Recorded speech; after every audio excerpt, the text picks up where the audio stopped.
What's up, Get Better Basketball community? I'm Coach DeMarco, and this is Focused. In today's episode, I'm going to give you a breakdown of how you can attack a matchup zone with your team. I've gotten a lot of questions from coaches, especially recently, about what to do against a matchup zone defense. Today, I'm going to talk about overload sets that I'm seeing more and more teams use. Specifically, Creighton uses one in the second round of the NCAA tournament against Oregon, and I also have one from earlier in the year that Kansas State uses. Two different setups, but basically they're getting to the same action, which is that overload on a side, and I'll show you why it impacts a matchup zone. So, first set we're going to look at is Creighton. This is Oregon's matchup zone. In a matchup zone, they're trying to match up specifically in areas with players man-to-man. There are basic principles. I have a breakdown on a matchup zone, specifically Ron Hunter's matchup zone, and how he used it with his team or teams in past years. I'll drop a link in the description down below so you can check that out. But in the matchup zone, the basketball is going to start on this side of the floor. And this is like a 2-3 setup from Creighton. They're actually going to bring this player up to the high post area to set a ball screen. So you could start them there. It could be like a 2-1-2 type of look, whatever works for your team. But to initiate the action, we're going to get a ball screen and an inner ball screen. Now, this is really important because as this player sets the ball screen and this player attacks, it's going to trigger this defender. They have to honor them. Otherwise, that ball handler is going to get downhill and they're going to get into the paint. So he's going to hold and allow his man to get over the top. I don't think they really want to attack the middle. I mean, if it's there, they will. What they're looking for is this pass over to 2. Now, 2's open. So now you have to get a rotation, whether it's a matchup zone or a regular 2-3 zone. Typically, that forward is going to work out there, and they're going to help and then recover, and then they'll drop. So this forward is going to do exactly that. They're going to come running up, as we're going to see in the clip, and they're going to end up in this area. As this defender gets over the screen, and this defender looks to recover, we're going to get a one more pass to the corner. Now, this is really important. Details matter. I always talk about that. This center is going to work over to defend this player on the block. Well, this player is really just going to try to sail in this player, this defender, so they can't get around. They're going to try to, and it's going to allow this player to have an open three-point shot. So when Creighton runs it, they start with an inner ball screen. This would be great against a regular 2-3 zone. It doesn't have to be just Oregon's matchup zone, but they use it against the matchup zone, and Kansas State will do the same thing. So overloading the side really can be to your advantage. Let's check out Creighton's overload against Oregon's matchup zone in action.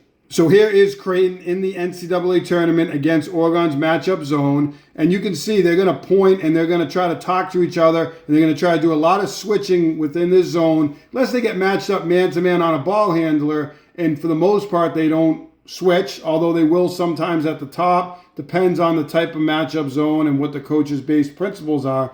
It can vary. But in this situation, this defender at the top is going to be responsible for this ball handler. Now, he's working to get over the top, and this player is just staying in the gap until he can hopefully recover. You can see this player coming up to tag the roller, and then you can see this player here pointing, saying he's got multiple players here that he's responsible for. So they're all trying to communicate. If he comes out here, then this center has to get out to the corner, and that's where the sail is going to come into place. So we're going to get this defender to hold just long enough.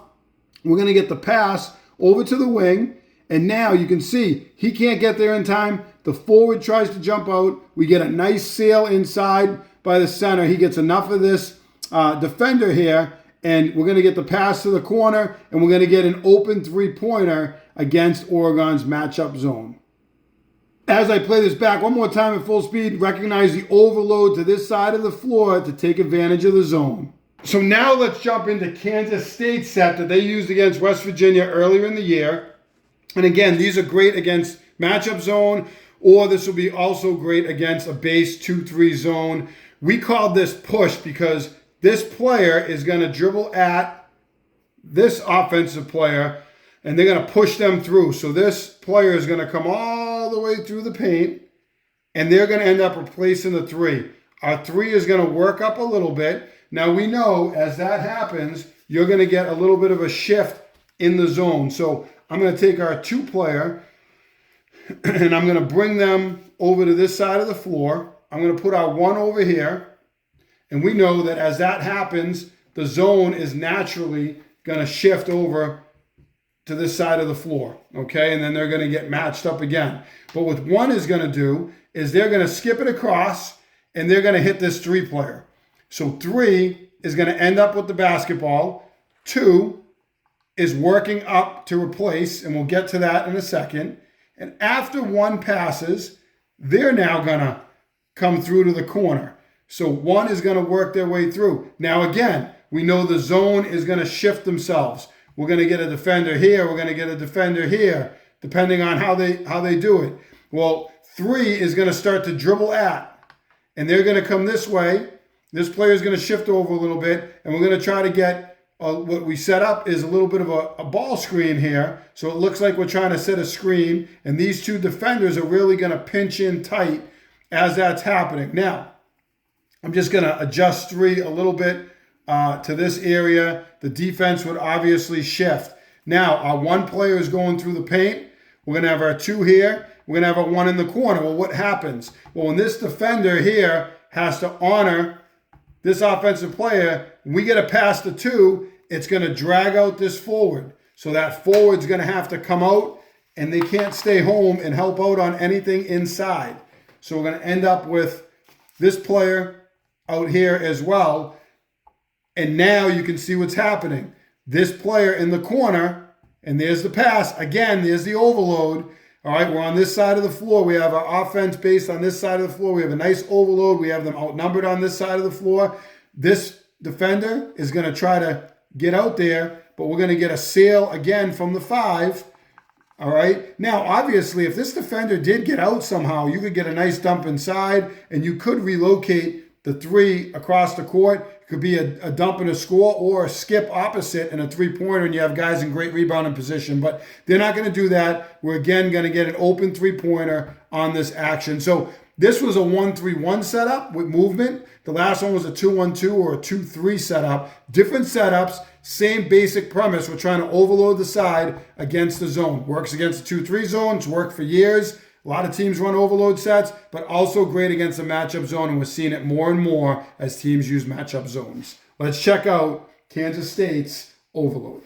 So here is Kansas State, and we're going to see them get into their 1-3-1 setup. You have your point guard, you're going to have your 3 across, and then your low player who's going to be on that low block, and their job is going to be to sail in on this center. We're going to push the first player through. That's why we called this push, as when we use it with our team. You're going to push them through the paint, and now we're going to reverse the basketball, and then the next guy is going to come through. Here's our ball screener. He's going to occupy these 2 guys up at the top. They see this ball screen, even though they know the overload's coming through and the first guy's coming through. One of the things you see with zone defenses, look at them. They have their heads turned. This player's got to talk. He can see the cutter. This guy might, tough to tell at this time, but a lot of these guys, it's tough to see these cutters through the zone, so it can be really, really effective, especially if the team's not great at talking, and matchup zone especially you have to, but really any defense you have to be good at communicating, especially zone defenses. So we're going to get that first cut coming through. We're going to now get the second cut that's going to come through. This player is going to dribble to this side of the floor. There's no one over here. Everyone is looping through to the opposite side, but he's going to occupy these 2 defenders. We're going to get the first player that replaces.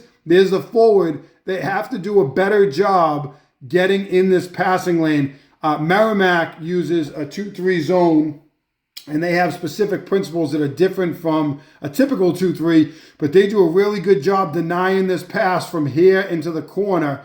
West Virginia does not do as good of a job. Look at this player. They're already sailing.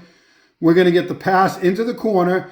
Now, I want you to look at this. If this center had come out, you have a dump inside, you have another player open in the middle, and you have this player relocating. This player has their head turn. You could get a 45 cut for a basket, or you can get a skip opposite for a three-pointer. Let's take a look at this one more time at full speed. Kansas State does a great job out of this 1-3-1 set, pushing the guy through, overloading the side, and knocking down the open three-pointer. I love overload sets because you really put this defender in a bind. If they jump out to this guard when they get the basketball, then it's going to open up this pass to the corner. If they sit in the corner, then this player's got an open opportunity. If the center comes out, then you have an opportunity to throw inside, and this weak side forward's going to cover it. And I talked about the skip opposite, the other player who settled into the middle area that could be open in here as well. So when you overload against the zone and you have some movement, especially those cutting actions, or you set an inner ball screen and it causes two to guard one, you have a distinct advantage for your team. And then now you have only one to guard two. You force two to guard one. At some point, they're only going to have one defender to guard your two guys. And both teams, both Creighton and Kansas State, did a great job at that with this action. If you like this overload set, then hit that like button down below, turn on your notifications, and subscribe to Get Better Basketball on YouTube for more great video breakdowns each and every week. As always, get better every day.